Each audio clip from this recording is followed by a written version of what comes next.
Okay, that's more of what I was expecting from the 2025-2026 Pittsburgh Steelers. Pittsburgh is really given the league, like, they're showing the league why paying your offense is way more important than paying your defense, because that was the most expensive defense in the entire NFL, and they looked junior varsity. If I'm being honest, even junior varsity is being so, like, nice and kind to that performance. I'm also calling it, this light is going to die. This light is 100% about to die, and we're about to be in darkness. I'm calling this right now. What am I? Bro, I'm too good at this. It's like I know. Lights and Connor never work well together. So now we're just eclipsed in darkness.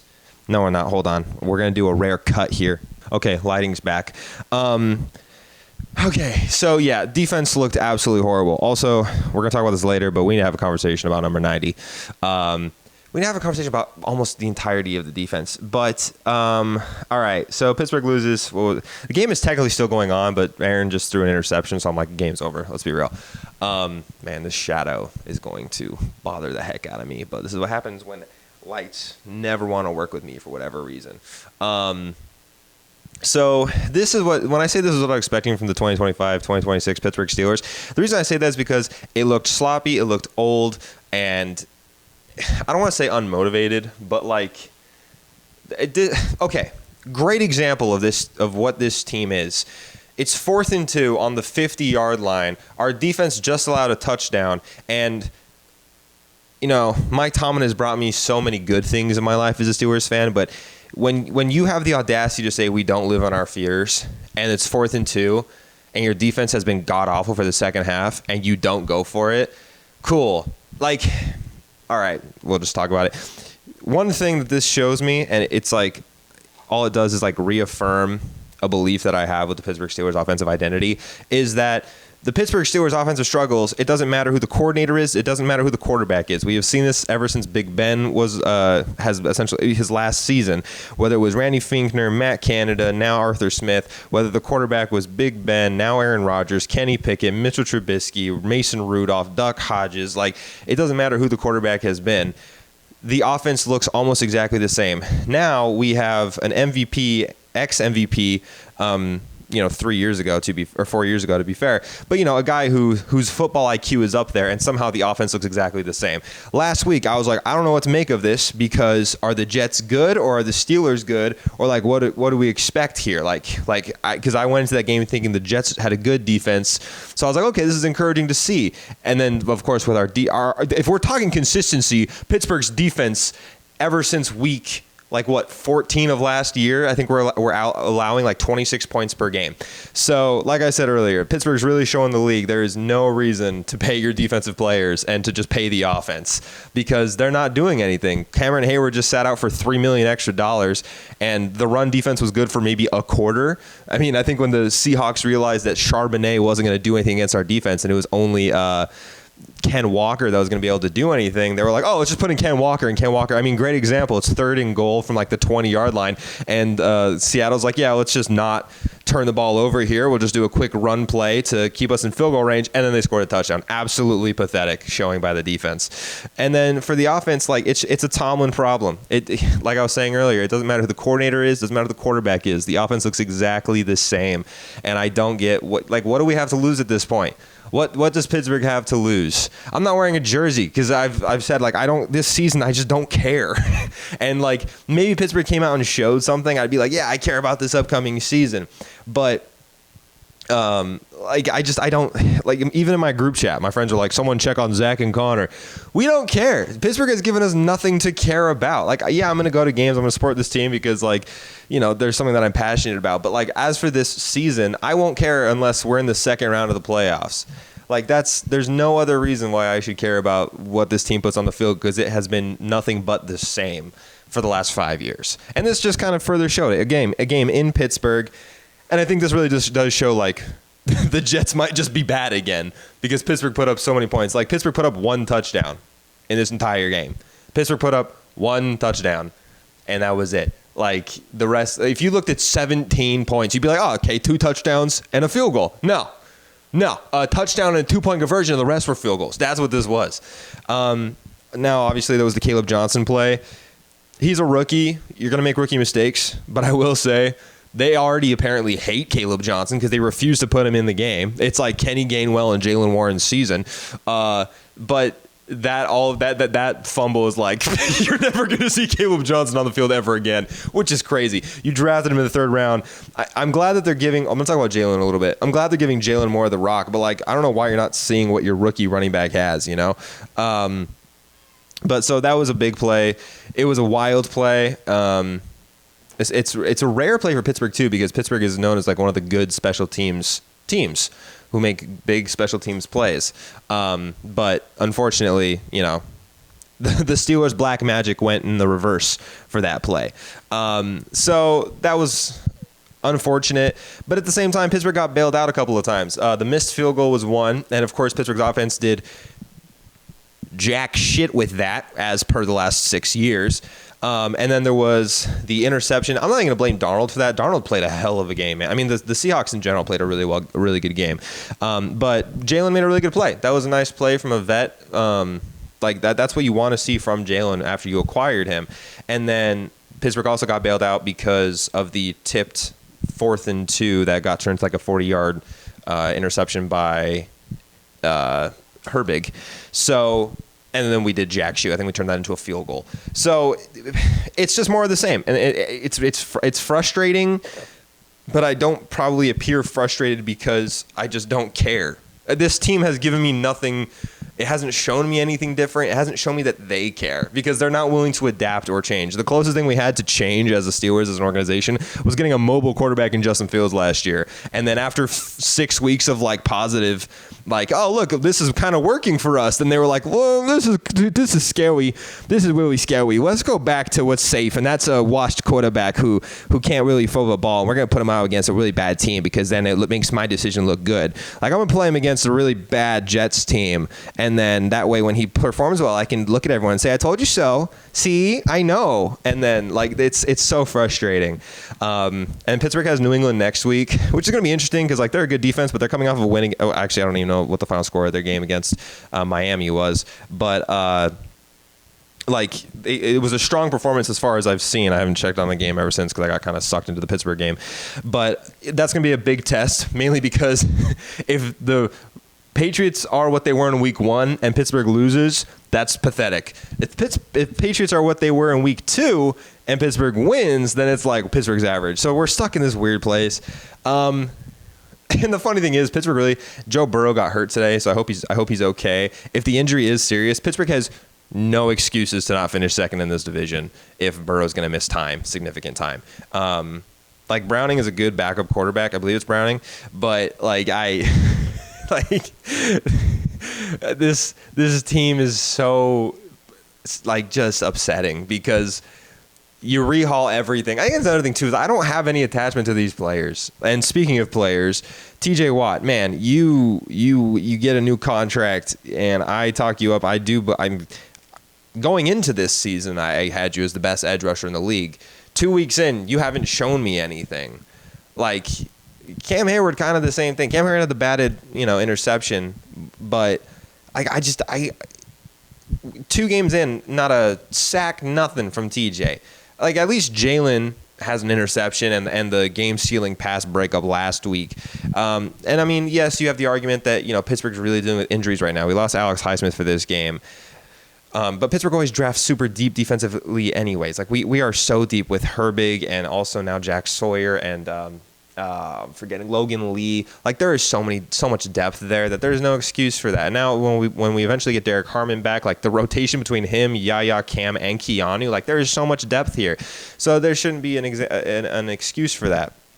But I'm not seeing that much out of TJ right now.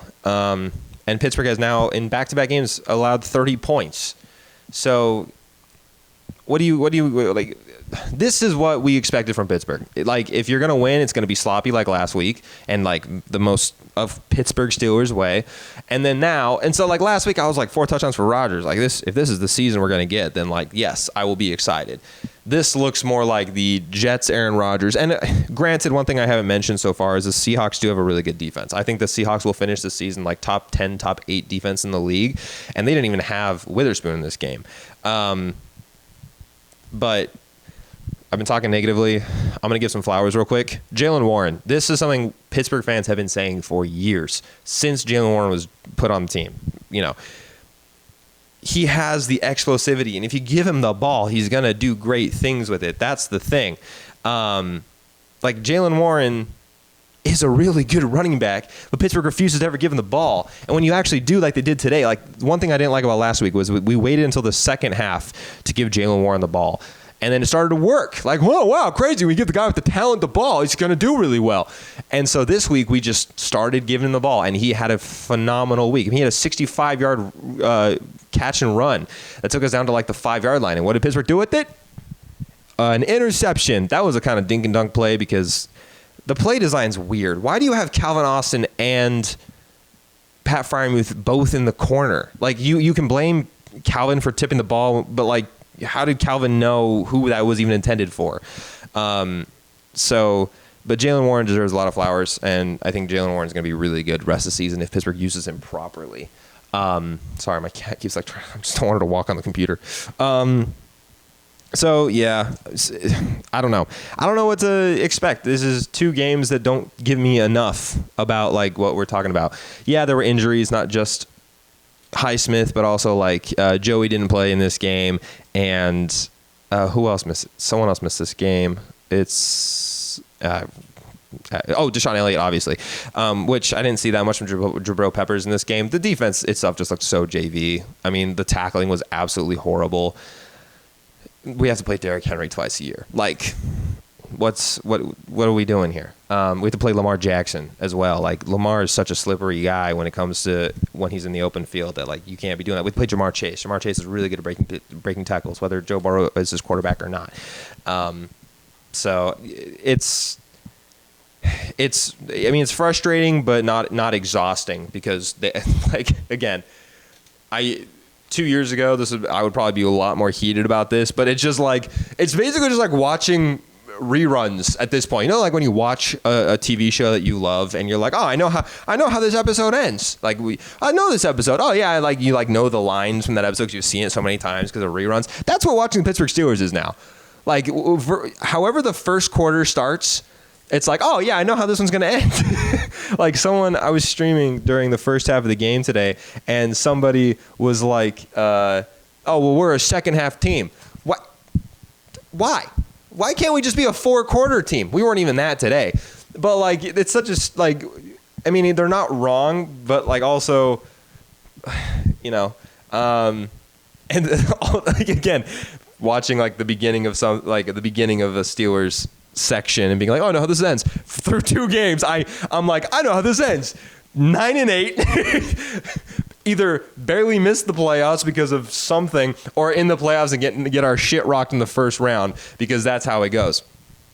So Pittsburgh better start acquiring draft capital because we are going to be taking a quarterback next year. That's how it is.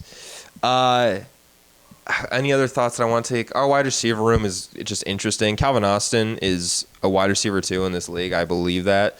But we're just not utilizing him. Also, why is Ben Skoranek, no offense to Ben Skoranek, but like, why is Ben Skoranek and Scotty Miller getting so many snaps when Pittsburgh was talking up Roman Wilson? Either don't talk up a player, or if you're going to do it, like, because like, I know if you talk up a player, it's because you're instilling confidence in them. You know what's going to not instill confidence? Talking up a player and then not giving them an opportunity. Like, that's ridiculous. She's playing with Velcro right now. But like, if you cut Robert Woods, either Robert Woods was really horrible in camp, or like that must be the only thing, because how much worse could he have been than Ben Skoranek and Scotty Wilson are showing us right now? So yeah, it's maybe Pittsburgh. I don't want Pittsburgh to get Tyreek, but this wide receiver room is either like, we need a third option, which is a crazy thing to say. Well, actually, no, we don't, because we use 4 tight ends multiple times a game. Dude, a tight end screen with 3 other tight ends on the field is such a crazy, most Arthur Smith play ever. Did we have a wide receiver on that? It was like on the field for that play. It was a it was a tight end screen designed for Jonnu Smith, where they motioned Darnell Washington and Connor Hayward to then block for him. And I'm pretty sure Pat Freiermuth was on the other side. There's a 4 tight end set. Arthur Smith is in insane. That man, like I wish I could like make myself small and go into his brain to see what is going on in there. But I mean, DK had a touchdown. That's it. Jaylen Warren should have had a touchdown. I mean, he deserved one. He has a touchdown in my heart because he did enough, you know. So yeah, that's that. There's not much more I can say. Pittsburgh loses their home opener against Seattle. That's how it is. And it's just more of the same. Like I can't just keep beating a dead horse here. Defense is overpaid, and they're showing us that they're not worth the money. And the offense is stale and stuck in 2009. Like, that's what it is. Doesn't matter who the quarterback is. I don't know what was in the water last week where we actually looked competent, but this was a horrible showing. Like, the offense looked horrible. You can attribute that to a good Seahawks defense, but I attribute it to the same head coaching philosophy for the last 18 years. 18? 2008. 17 years. Yeah, 18 years. So that's where I'm at. I'm not going to keep this going for much longer than I have to because I don't want to just be talking to talk. Make sure you guys, if you haven't, you guys can donate to the September LLS fundraiser that we're doing. There'll be a link in the description. Every $10 you donate is one entry. For every $1,000 that we raise, I'll be giving away one jersey of the winner's choice. So far, we're at, I think, 2,700. So that's two jerseys. We're $300 away from a third. At the end of the month, I'll just be giving them away all at once. I'll just announce them all at the end of the month. But, yeah, so there's that. Pittsburgh stays average, and now we play another question mark. That's the thing. I would kind of wish next week we were playing an established team, because then we would know what Pittsburgh is, but we're playing another question mark team. This is 3 question mark teams in a row. No one knew what to expect from the Jets going into the season because of all the coaching and quarterback changes, and no one knew what to expect from the... I'm so sorry, my nose is so itchy. No one knew what to expect from the Seahawks because of the quarterback change and also just kind of like everything, like, you know... and no one knows what to expect from the Patriots because of a coaching change and the development, as well as coordinator changes for to help the growth of Drake May, and the culture change as well. So, like, there's just so many question marks across these first 3 games. But if I had to guess, Pittsburgh's probably going to finish 9-8 at the end of the season and be picking 20th overall in the draft. So that's where we're at. Thank you guys for watching. I'm tired of the same game every single week for the last 6 years of my life, but here we are. So